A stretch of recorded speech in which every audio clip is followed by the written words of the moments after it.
প্রিয় দর্শক বন্ধুরা, এই মুহূর্তে ৩২,০০০ প্রাথমিক শিক্ষকের চাকরি বাতিল মামলা প্রসঙ্গে অত্যন্ত গুরুত্বপূর্ণ ও তাৎপর্যপূর্ণ খবর আপডেট উঠে আসছে। এই ভিডিওতে তার সবটাই আলোচনায় থাকছে।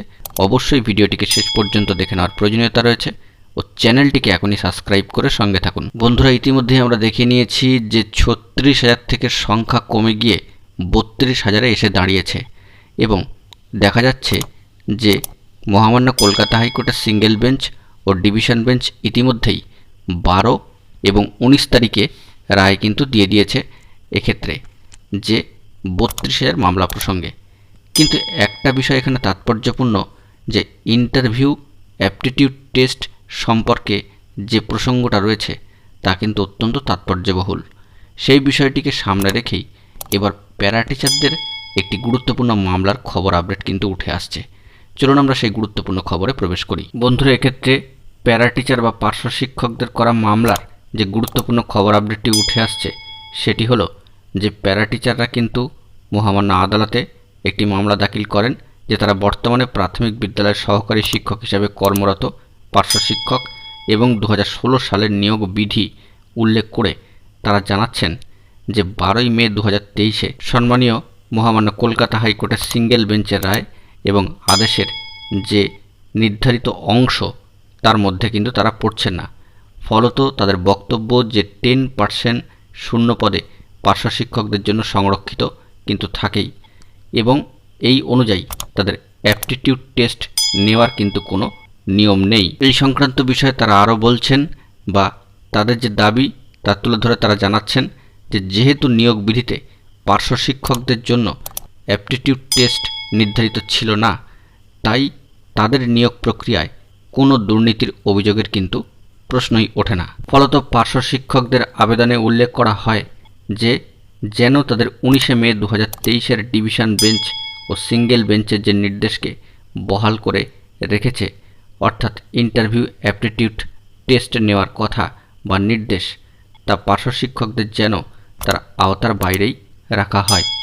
এরপর কিন্তু বিবাদী পক্ষের সম্মানীয় আইনজীবী পার্শ্ব শিক্ষকদের দাবির বিরোধিতা করেছেন এবং জানিয়েছেন মোট 42,900 ঘোষিত শূন্যপদের মধ্যে 10% বা 10% অর্থাৎ 4,290টি শূন্যপদ পার্শ্ব শিক্ষকদের জন্য সংরক্ষিত, যার মধ্যে 3,050টি শূন্যপদ প্রশিক্ষণহীন পার্শ্ব শিক্ষকদের জন্য বরাদ্দ এবং এর মধ্যে 2,770 প্রশিক্ষণ পার্শ্ব শিক্ষক হিসাবে নিয়োগ পেয়েছেন।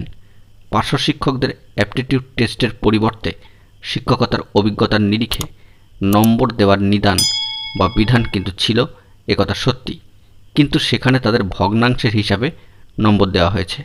এক্ষেত্রে একজন পার্শ্ব শিক্ষক একটি বছর কাজ করলে তার যে এক্সপিরিয়েন্স অভিজ্ঞতা হতো তা কিন্তু হাফ নম্বর করে ধরা হতো। সেক্ষেত্রে 10 বছর কাজ করলে সেক্ষেত্রে তার 5 নম্বর কিন্তু ধরা হয়। এছাড়াও নিয়োগ বিধি উল্লেখ করে জানানো হয় যে এক্ষেত্রে ভগ্নাংশে নাম্বার দেওয়ার কোনো বিধান নেই, তাই পার্শ্ব শিক্ষকদের দাবির এমন কোনো ভিত্তি থাকতে পারে না যে তাদের পুনরায় যাচাইকরণ প্রক্রিয়ার বাইরে থাকার অনুমতি দেওয়া যেতে পারে, যেখানে পুরো নিয়োগটি কিন্তু এখানে অস্বচ্ছ বলে অভিযোগ রয়েছে। মহামান্য আদালতের নিয়োগ প্রক্রিয়া নিয়ে গতানুগতিক আলোচনার প্রেক্ষিতে সিঙ্গেল বেঞ্চ তার নির্দেশের 21 ও 22 প্যারায় উল্লেখ করেছেন যে প্রশিক্ষণহীন হিসাবে নিয়োগপ্রাপ্ত সকলকেই ফের ইন্টারভিউ এবং অ্যাপটিটিউড টেস্ট দিতে হবে এবং পুরো প্রক্রিয়ার ভিডিওগ্রাফি কিন্তু সংরক্ষিত করতে হবে। মামলাকারীদের যুক্তিতে এটা দাবি করা যায় না যে মহামান্য সিঙ্গেল বেঞ্চ তার নির্দেশের সক্রিয় অংশে শুধু অ্যাপটিটিউডের কথাই বলেছেন, ইন্টারভিউর কথা বলেননি। এমতাবস্থায় শিক্ষক নিয়োগের নিয়মের ভিত্তিতে পার্শ্ব শিক্ষকেরা শুধুমাত্র ইন্টারভিউর অংশ নেওয়ার এবং তার ভিডিওগ্রাফি সংরক্ষণ করার দাবি জানান।